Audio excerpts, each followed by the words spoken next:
Arlington. And right here, Ray, I think everyone is as intrigued as you and I when we talk about the early rounds.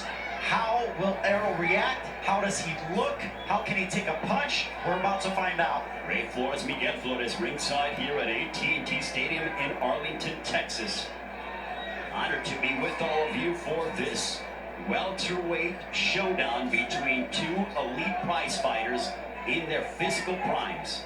And typically in these tight fights, Ray, especially when you look at it from the perspective of Danny Garcia, sometimes you're going to have to do something that you may not be comfortable with or you haven't done it in your entire career. And you said it, he started slow before, and he's been able to make, win bouts that way.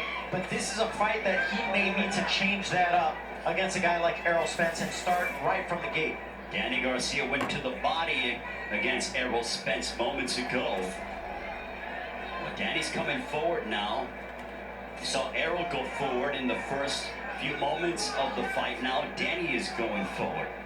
It all depends on who can control the center of that ring. I could see a variety of different things playing out, but right now the jab right in the abdomen by EROL Spence. And EROL Spence is notoriously a very strong body puncher. He demonstrated that against Chris Algieri back in April of 2016, and that was in the line of his 11 straight finishes from 2014 through 2018. It's a good body shot by Danny. Good body work as Danny looking to land that left hook. He proved that against Eric Morales back in 2012.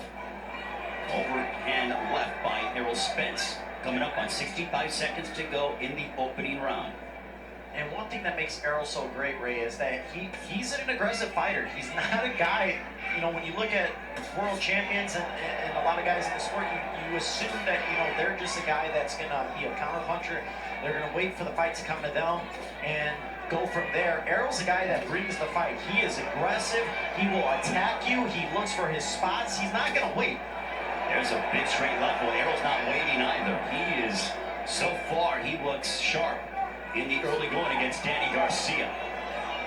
And this is what Sean Porter said. If you're Danny Garcia, you have to bring the fight to EROL. You got to let him know that you're here.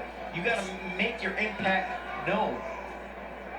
So far, this is pretty much played out. And there's a straight left, and Danny backed up momentarily.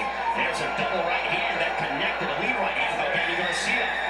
Both men are finding their targets in spurts in this first round.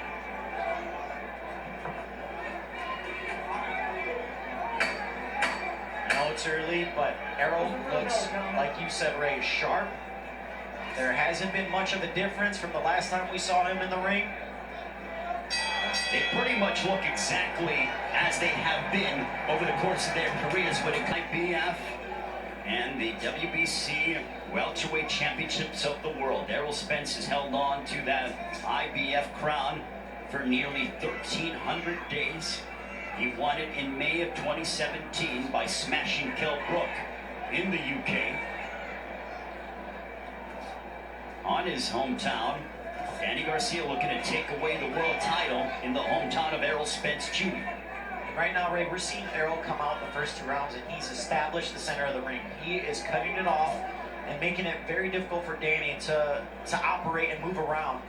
That was the key factor that we were going to watch. One of the key factors we were going to watch in this fight was who was going to command the ring, who was going to come out. And so far, EROL has commanded the ring in the first round and in the first minute of this second round. But also, Danny Garcia is a pinpoint counterpuncher.